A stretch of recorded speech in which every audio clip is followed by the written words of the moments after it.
Hello everyone, my name is Aryan Srivastava और आज के लेक्चर में हम अल्टरनेटिंग करंट्स में एलसी ऑसिलेशंस के बारे में डिस्कशन करेंगे।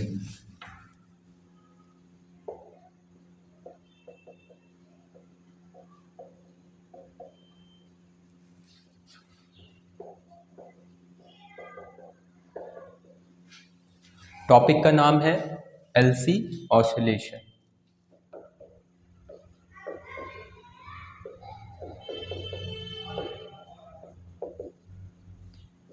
अब हमारा एलसी ऑसिलेशन में क्या होगा, सपोज हमारा ये कुछ ऐसा सर्किट है, ये हमारा कैपेसिटर है, इसके साथ सीरीज में इंडक्टर लगा हुआ है और यहाँ पे एक स्विच है।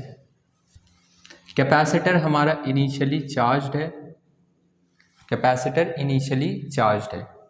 एक काम करते हैं, इस सर्किट को हम hello everyone, my name is Aryan Srivastava और आज के लेक्चर में अल्टरनेटिंग करंट्स में हम एलसी ऑसिलेशंस के बारे में डिस्कशन करेंगे। तो एलसी ऑसिलेशन नाम से ही दिख रहा है, हमारे पास एक कैपेसिटर है और दूसरा इंडक्टर है। यहाँ पे सपोज एक स्विच लगा हुआ है, ये कैपेसिटर इंडक्टर। कैपेसिटर इनिशियली हमारा चार्ज्ड है। अब हम क्या करेंगे, मान लो t = 0 पे हमने स्विच को क्लोज किया।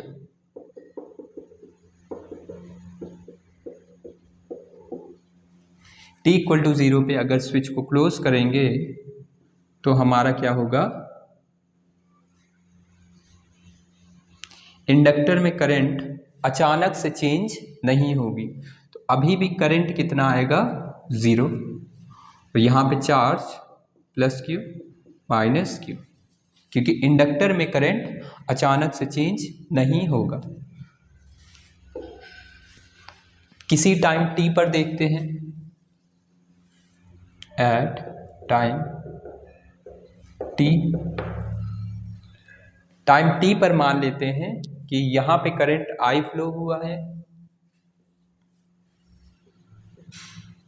करंट सपोज I फ्लो हुआ है इंडक्टर में।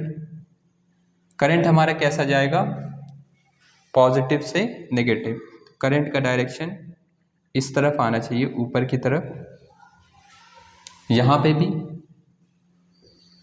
करंट ऐसा कुछ आएगा। इंडक्टर के अक्रॉस करंट हमारा आ गया है। सप्लाई कौन कर रहा है, ये वाले चार्ज मूव कर रहे हैं। किसी टाइम t पर ये वाले चार्ज कम हो गए होंगे, क्योंकि ये एज अ बैटरी के तरीके एक्ट कर रहा है। तो किसी टाइम t पर मान लिया कैपेसिटर पे चार्ज q आ गया, स्मॉल q, क्योंकि चार्ज कम हो रहा है। और q क्या होगा हमारा, Q हमारा क्या होगा, q, इनिशियल चार्ज से कम होगा। ये हमारा L, ये हमारा C। यहाँ पे चार्ज का वेरिएशन देखते हैं टाइम के साथ क्या आता है। तो KVL अप्लाई करते हैं, किरचॉफ्स वोल्टेज लॉ। करंट की डायरेक्शन में हम लूप ले लेते हैं। यहाँ पे कितना आ जाएगा, -L di/dt। फिर करंट गया माइनस से पॉजिटिव की तरफ, तो +q/c, कैपेसिटर के अक्रॉस ड्रॉप और इक्वल टू 0।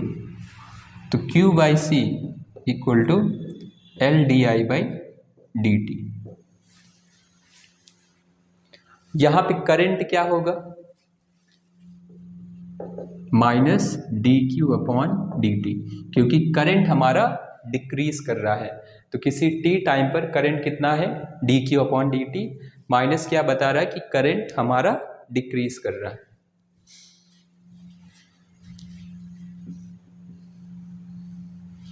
इस इक्वेशन में हम करंट को dq/dt पुट कर देंगे, फिर देखेंगे क्या आता है। इसको नोट कर सकते हैं पॉज करके।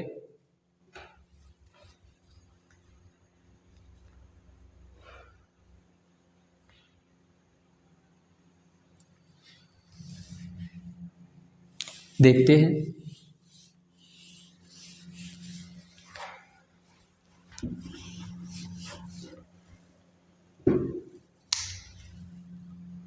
as I equal to dq by dt, therefore q by c कितना आ गया, l d by dt of I की जगह पुट कर दिया dq by dt, l d2q upon dt2।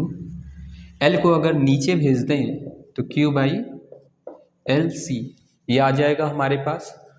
यहाँ से इक्वेशन हमारे पास क्या बन गई, यहाँ पे माइनस, यहाँ पे माइनस, क्योंकि करंट क्या है, minus D Q upon D T. तो इसको लिख सकते हैं D T Q upon D T two plus Q 1/LC, ये लिख सकते हैं हम। ये इक्वेशन हमारा किसका इक्वेशन जैसा दिख रहा है, एसएचएम की इक्वेशन जैसा, same as SHM equation. SHM में हमारा क्या होता था, d2x upon dt2 plus omega square x equal to 0, ये होती थी हमारी एसएचएम की इक्वेशन। एसएचएम में ओमेगा क्या आता था, रूट के अपॉन एम। तो यहाँ पे ये इक्वेशन कैसा है, एसएचएम की जैसा। इसका मतलब यहाँ पे चार्ज क्या परफॉर्म कर रहा है, सिंपल हार्मोनिक मोशन। यहाँ पे इसको पॉज करके नोट कर लें।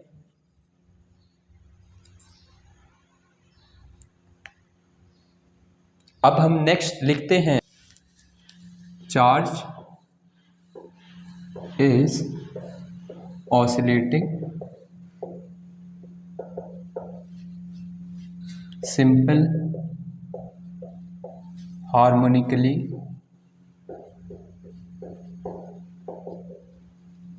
with ओमेगा इक्वल टू, यहाँ से ओमेगा क्या आएगा, इन दोनों को कंपेयर करें तो ओमेगा स्क्वायर 1/LC, तो ओमेगा कितना आ गया, 1/√LC। तो ये क्या है, इतने एंगुलर फ्रीक्वेंसी से चार्ज हमारा ऑसिलेट कर रहा है। अब हम इस Q का वेरिएशन कैसा आएगा, यहाँ पे X क्या होता था, एस इन SHM, X को हम लिखते थे A sine omega T plus phi. Phi क्या होता था, फेस एंगल। उसी तरह चार्ज को भी लिख सकते हैं Q equal to q naught sine omega T plus phi. Initially हमारा चार्ज क्या है, एट t इक्वल टू 0, या फिर हमारे पास Q नॉट क्या है, मैक्सिमम चार्ज। पहले Q नॉट हमारे पास क्या है, maximum charge. Therefore Q not को क्या लिख सकते हैं हम, कैपिटल Q, क्योंकि हमने कैपिटल Q इनिशियल चार्ज लिया हुआ था। यहां से पॉज करके नोट कर लें पहले।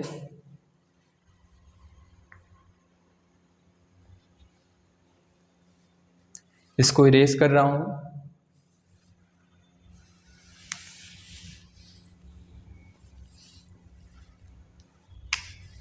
सो Q equal to capital Q sine omega T plus phi. अब t इक्वल टू 0 पे अगर देखें, t इक्वल टू 0 पे, एट t इक्वल टू 0 हमारा Q का वैल्यू कितना आएगा, कैपिटल Q, यहाँ पे पुट कर दें, sine omega into 0 plus five.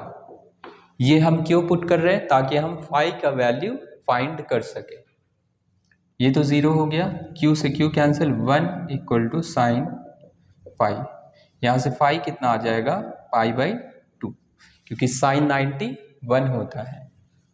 Therefore Q equal to capital Q sine omega T plus π/2। इसको और क्या लिख सकते हैं, Q कॉस ओमेगा टी। ये आ गया हमारा चार्ज का वेरिएशन विद टाइम। इसका मतलब यहाँ पे चार्ज क्या है, साइनोसॉइडली वेरी कर रहा है, कॉस के फंक्शन में वेरी कर रहा है। नोट कर सकते हैं इसे पॉज करके। इसी में हम अभी देखेंगे कि करंट कितना आएगा किसी भी टाइम पर।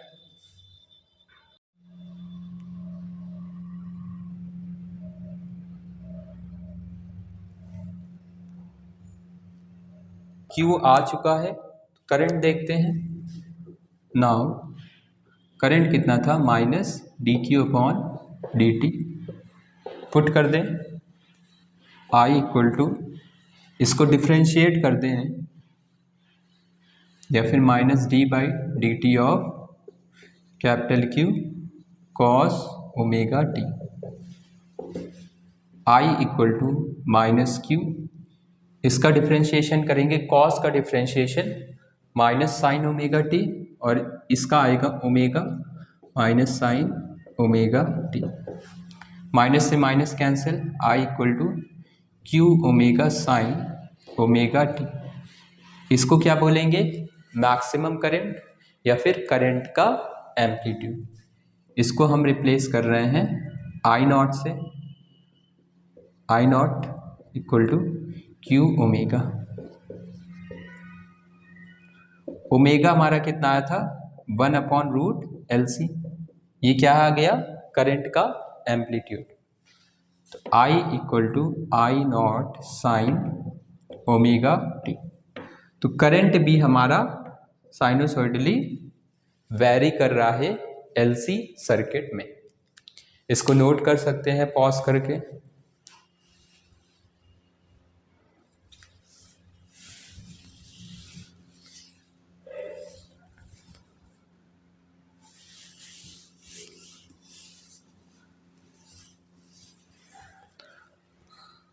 अब हम देखते हैं टाइम, किस टाइम में कैपेसिटर के अक्रॉस और इंडक्टर के अक्रॉस क्या हो रहा है। तो हमारे पास Q का इक्वेशन आया था, Q cos omega t, current आया है I naught sine omega T.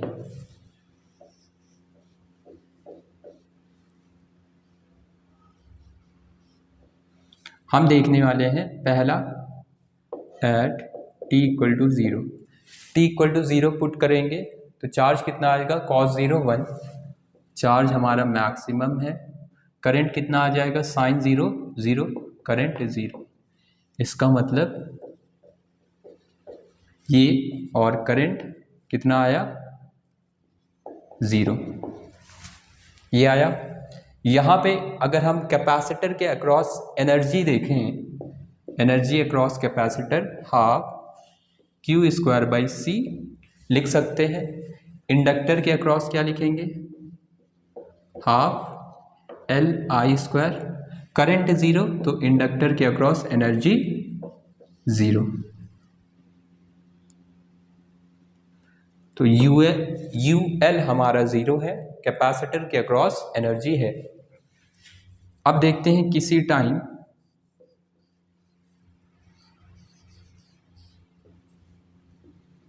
Eight t equal to capital T/4। T/4 अगर रखेंगे तो हमारा कितना आ जाएगा, ओमेगा टी, इसको रफ में निकाल देते हैं, 2π ओमेगा होता है 2π कैपिटल T। टाइम है हमारा T/4, T से T कैंसिल, 2 2 ज़ा 4, ये आ गया है π/2। तो ओमेगा टी की जगह π/2 पुट कर सकते हैं। यहाँ पे π/2 पुट करेंगे, cos 90 0, तो Q आ गया हमारे पास 0 और साइन 90 आएगा 1। करंट कितना आ गया, I0 या फिर Q by root L C. ये आया करंट। इसका मतलब यहाँ पे तो चार्ज ज़ीरो है, यहाँ पे चार्ज कुछ भी नहीं है। इसके अक्रॉस करंट हमारा क्या है, मैक्सिमम है। यहाँ पे करंट कितना है, आई मैक्स आई नॉट के बराबर। तो कैपेसिटर के अक्रॉस एनर्जी हो गया ज़ीरो, क्योंकि चार्ज नहीं है। हाफ क्यू स्क्वायर बाई सी करेंगे तो ज़ीरो आएगा। इंडक्टर के across half L I square. इसको सॉल्व करेंगे, अगर आई का वैल्यू अगर पुट करेंगे यहाँ से, सेम इक्वेशन आ जाएगा, हाफ क्यू स्क्वायर अपॉन सी। इसका मतलब जो t इक्वल टू ज़ीरो पे हमारा कैपेसिटर के अक्रॉस एनर्जी थी, जो इलेक्ट्रिक फील्ड के फॉर्म में स्टोर हो रही थी, क्योंकि कैपेसिटर एनर्जी को इलेक्ट्रिक फील्ड के फॉर्म में स्टोर करता है। अब वो क्या हुई, वो एनर्जी T/4 पे हमारा जब करंट मैक्सिमम हो गया और चार्ज पूरा सप्लाई कर चुकी है, उस समय जो कैपेसिटर की एनर्जी थी इस T/4 पे इस इंडक्टर में स्टोर हो गई। किस फॉर्म में, in the form of magnetic field, क्योंकि इंडक्टर मैग्नेटिक फील्ड के फॉर्म में एनर्जी को स्टोर करता है। अभी भी एनर्जी हमारी कितनी रही, हाफ क्यू स्क्वायर बाई सी। तो मैग्नीट्यूड दोनों का सेम है।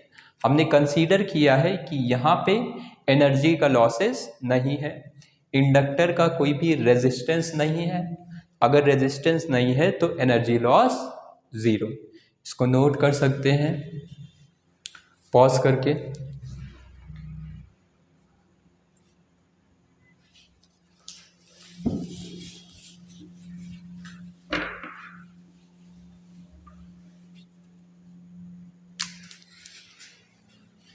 इसको हटा सकते हैं या फिर यहाँ पे लिख सकते हैं, इस पे हमें ओमेगा टी की वैल्यू आएगी π/2, 2 pi by omega 2 pi by T into T/। Next देखते हैं हम T इक्वल टू T/2 पर।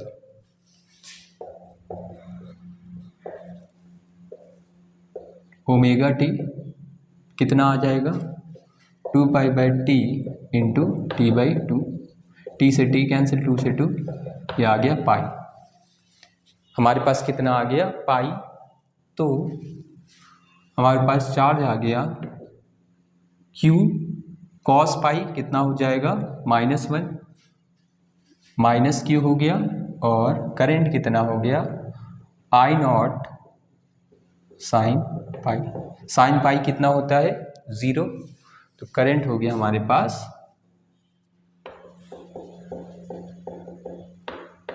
0। मतलब अब जो सर्किट है हमारा,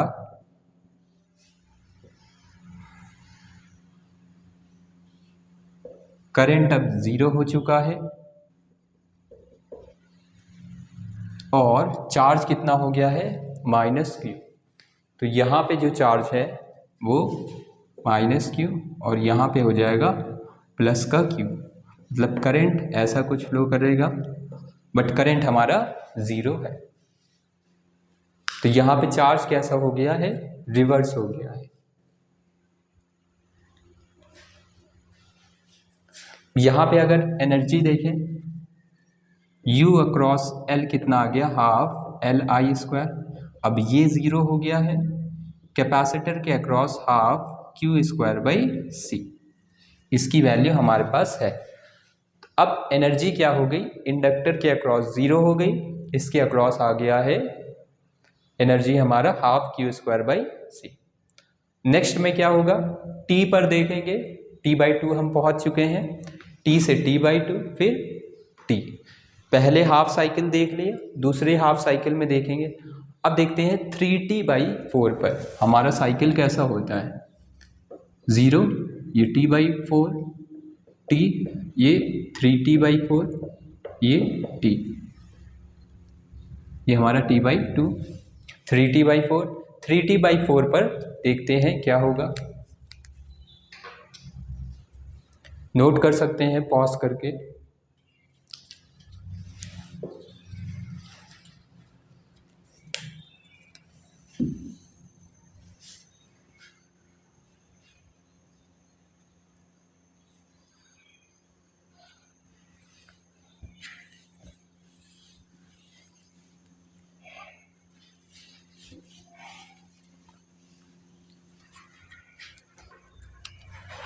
देखते हैं at t equal to 3t/4, इस पे क्या होगा,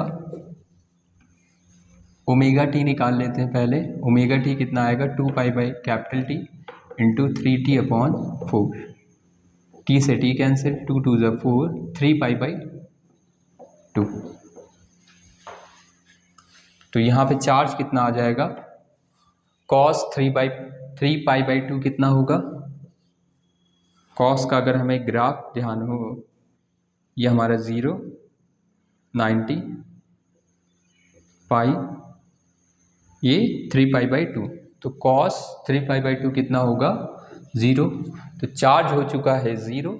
करंट कितना हो जाएगा, करंट आएगा हमारा साइन 3π/2। साइन का ग्राफ अगर देखें, पाई, ये 3π/2, ये आएगा -1, तो -I0। इसका मतलब करंट का डायरेक्शन कैसा हो गया है, रिवर्स हो चुका है।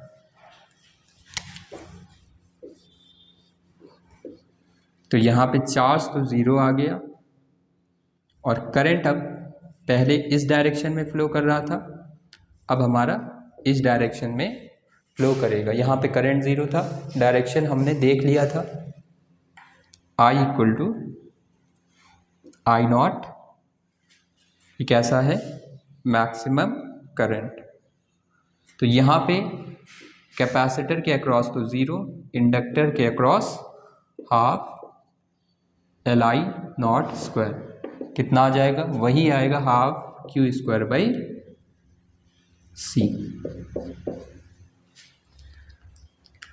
तो हमें दिखा अब वापस से हमारा जो कैपेसिटर में एनर्जी थी वो कन्वर्ट हो चुकी है, इंडक्टर में स्टोर हो गई है।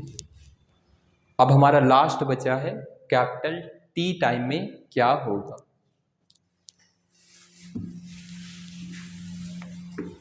इसको पॉज करके नोट कर लें। लास्ट देखते हैं at t equal to capital T। पहले ओमेगा टी निकाल लेते हैं, 2π/T इंटू टी, ये आ गया हमारे पास 2π।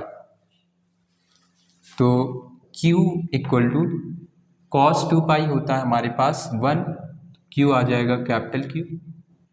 I इक्वल टू साइन 2π होता है 0, तो करंट हो गया है हमारे पास 0। तो देयरफॉर हमारे पास अब अगर सर्किट देखेंगे, चार्ज कैसा हो गया है, कैपिटल Q प्लस का Q और माइनस Q, और इसके अक्रॉस करंट कितना हो गया है, 0। अब जो भी एनर्जी कैपेसिटर में थी, इंडक्टर में एनर्जी क्या आ जाएगी, 0। तो हमें क्या दिख रहा है, स्टार्टिंग में क्या हुआ, ओवरऑल कंक्लूजन क्या है हमारा, पहले कैपेसिटर ने वापस से हमारा इनिशियल स्टेट में आ गया है। तो यहाँ पे पहले नोट कर लेते हैं,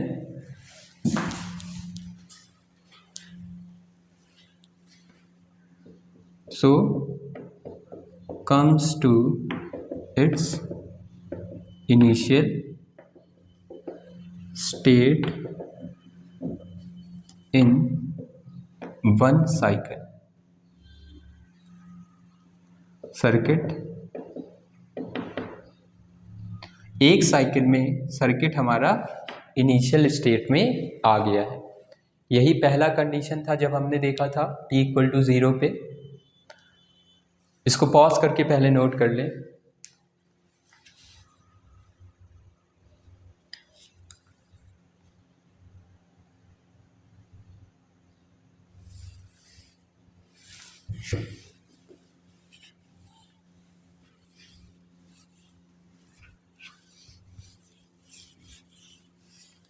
तो कंक्लूजन क्या है हमारे पास,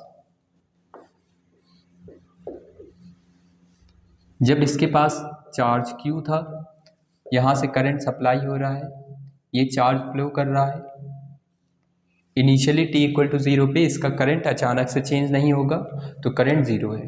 किसी टाइम t पर यहाँ पे चार्ज कितना हो गया, इसका चार्ज डिक्रीज होते होते q हो गया, स्मॉल q, इसके अक्रॉस कुछ करंट आया, जो भी एनर्जी थी वो कुछ एनर्जी इसके अक्रॉस आई, कुछ एनर्जी इसके अक्रॉस आई, धीरे धीरे डिक्रीज होते होते ये क्या हो गया, 0। अब जो भी हमारा यहाँ पे मैग्नेटिक फील्ड करंट इंक्रीज किया, मतलब मैग्नेटिक फील्ड इंक्रीज करी है, तो इस फॉर्म में यहाँ पे टोटल एनर्जी हमारी स्टोर हो गई। इसके बाद क्या हुआ, यहाँ पे करंट का फ्लो तो है, तो जो पॉजिटिव चार्ज यहाँ से निकले वो अब यहाँ पे इकट्ठा हो रहा है, प्लस चार्ज धीरे धीरे इकट्ठा होंगे और एक टाइम बाद मैक्सिमम हो गया, यहाँ पे क्या आ जाएगा, चार्ज माइनस क्यू, तो ये हो गया प्लस क्यू, ये हो गया माइनस क्यू, इस पे करंट कितना हो गया, 0। करंट हो गया 0 क्योंकि पूरा चार्ज इस कैपेसिटर वाली प्लेट में जाके स्टोर हो गया है in the form of electric field. Capacitor में ये जो करंट था, चार्जेस आए और यहाँ पे energy in the form of electric field store हो गई। नेक्स्ट क्या होगा, अब ये कैपेसिटर वापस से सप्लाई करेगा, इंडक्टर अचानक से कन्वर्ट नहीं करेगा, तो वापस से इसका चार्ज 0, यहाँ पे 0 और करंट का डायरेक्शन रिवर्स, मैग्नेटिक फील्ड का डायरेक्शन, मैग्नेटिक फील्ड का डायरेक्शन आ गया और यहाँ पे एनर्जी इस इंडक्टर में स्टोर हो जाएगी। तो हमें दिखा यहाँ पे एनर्जी क्या कर रही है, ऑसिलेट कर रही है। पहले कैपेसिटर के अक्रॉस एनर्जी आई, फिर इसके अक्रॉस आई, फिर हमारा एनर्जी कैपेसिटर के अक्रॉस 0 हो जाती है बट इसके अक्रॉस रहती है। इनिशियल में क्या था, कैपेसिटर के अक्रॉस कुछ एनर्जी थी, फिर नेक्स्ट 0 हो गई, फिर कैपेसिटर के अक्रॉस एनर्जी आई, फिर नेक्स्ट 0 हो गई, फिर से कैपेसिटर के अक्रॉस एनर्जी आएगी, फिर 0 हो जाएगी। तो कैपेसिटर के अक्रॉस और इंडक्टर के अक्रॉस एनर्जी हमारा क्या कर रहा है, ऑसिलेट। तो energy oscillates between capacitor and inductor. यहाँ पे नोट लिख सकते हैं, we have assumed that inductor has no resistance। हमने माना है कि इंडक्टर के पास कोई भी रेजिस्टेंस नहीं है, तभी हमारा एनर्जी ऑसिलेट कर पाएगा, वरना एनर्जी क्या हो जाएगा, कुछ ना कुछ कम आएगा।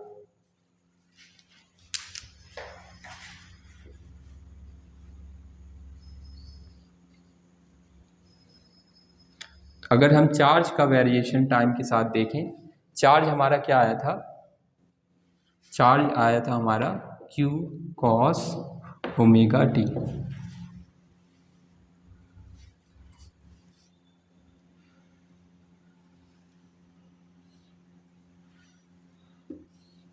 ओमेगा टी में देखते हैं, हमारा मैक्सिमम है जब ओमेगा टी की वैल्यू 0 तो cos 0 1, इनिशियली हमारा मैक्सिमम। हम देख रहे हैं एक साइकिल में ये ग्राफ आना चाहिए क्योंकि कॉस का ग्राफ ऐसा कुछ होता है, 0 π/2 पाई 3 π/2, ये हमारा 2 पाई। ये हमारा एक टाइम पीरियड कंप्लीट हो गया। नेक्स्ट टाइम पीरियड यहाँ से चालू होगा, ऐसा कुछ। तो यहाँ पे दिख रहा 0 पे जब ओमेगा टी हमारा 0 आया तब चार्ज मैक्सिमम है। फिर हमारा पाई पे क्या हुआ है, डायरेक्शन रिवर्स हुआ है, π/2 पे 0 हो चुका है। और सिमिलरली फॉर 3π/2 एंड 2π के लिए चार्ज हमारा डायरेक्शन रिवर्स हो चुकी है इस पाई पर। नेक्स्ट हमारा 2π पर फिर से रिपीट हो जाता है। करंट का कैसा आएगा, साइन का ग्राफ आ जाएगा। करंट का ग्राफ अगर इसी में देखें तो करंट था हमारे पास Q/√LC। तो करंट का एम्पलीट्यूड थोड़ा सा कम आएगा। सपोज यहाँ पे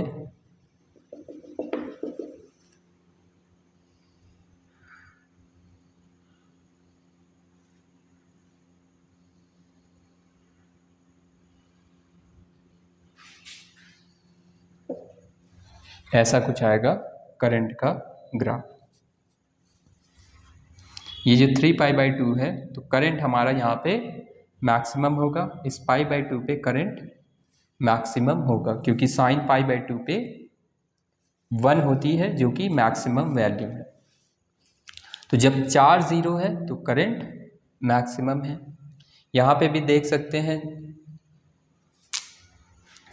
इस 3π/2 पे चार्ज का वैल्यू, चार्ज हमारा ये वाला ग्राफ है, चार्ज 0 पर करंट मैक्सिमम है। तो इसको बना सकते हैं पॉज करके।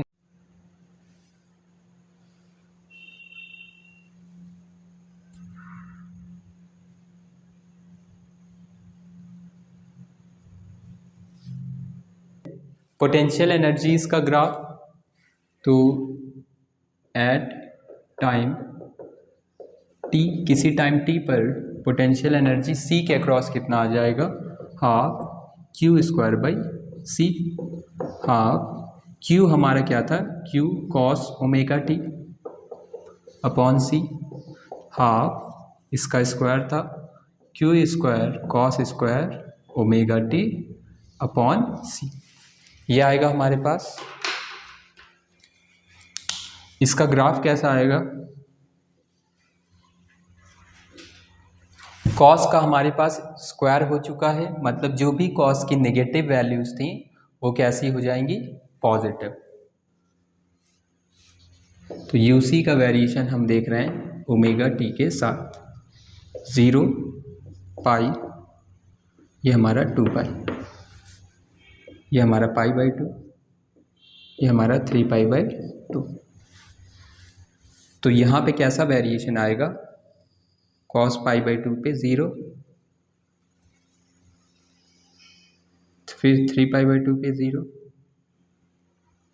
ये हमारा एक साइकिल कंप्लीट हो गया है।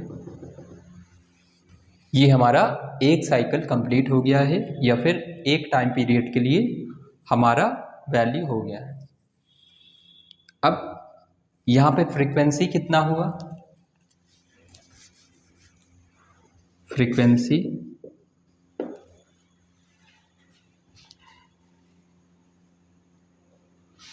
ऑफ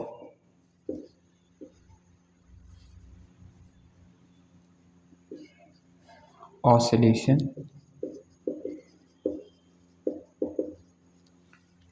फ्रीक्वेंसी कितना हुआ। अब फ्रीक्वेंसी क्या होता है कि हमारा एक टाइम पीरियड में कितने साइकिल कंप्लीट कर रहा है, एक टाइम पीरियड में कितने साइकिल कंप्लीट कर रहा है।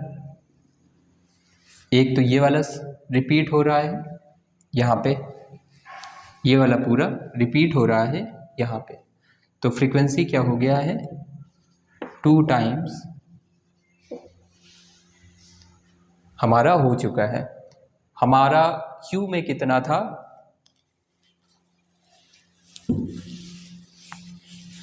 यहाँ पे इतना पार्ट वापस से रिपीट हो रहा है तो फ्रीक्वेंसी 2 हो गया,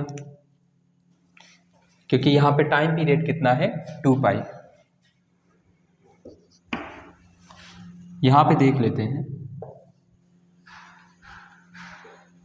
अगर हमारा ग्राफ ऐसा कुछ था,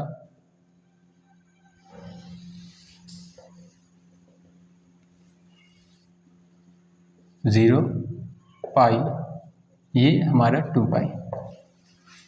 यहाँ पे रिपीटेशन, इतना पार्ट वापस से यहाँ पे रिपीट नहीं हो रहा है, इसलिए फ्रीक्वेंसी हमारा कितना है 0 से 2 पाई तक। ये पूरा पार्ट नेक्स्ट हाफ में या फिर नेक्स्ट टाइम पीरियड में रिपीट होगा। यहाँ पे फ्रीक्वेंसी क्या है हमारा f रहेगा अगर, तो यहाँ पे फ्रीक्वेंसी क्या हो जाएगा 2f। तो हमें बस ग्राफ का रिपीटेशन देखना है फ्रीक्वेंसी में। तो सिमिलरली हमारा इंडक्टर का भी ऐसा ही आएगा। इंडक्टर का वेरिएशन देखेंगे,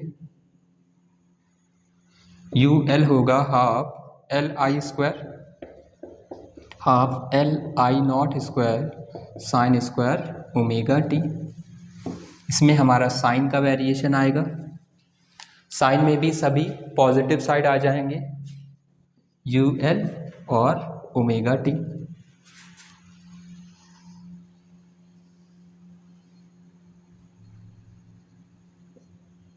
ये पाई, ये हमारा 2 पाई। ये वाली साइकिल वापस से रिपीट हो रही है, तो फ्रीक्वेंसी यहाँ पे भी कितनी है 2 टाइम्स हो गई। तो इसको नोट कर सकते हैं पॉज करके, इसको यहाँ पे लिख लेंगे रफ, ये वाला पार्ट हमारा रफ है, Q equal to Q cos omega t के लिए। ये हमारा क्या है maximum energy half Q square by C। ये भी हमारा क्या है maximum energy half Q square by C, यहाँ पे भी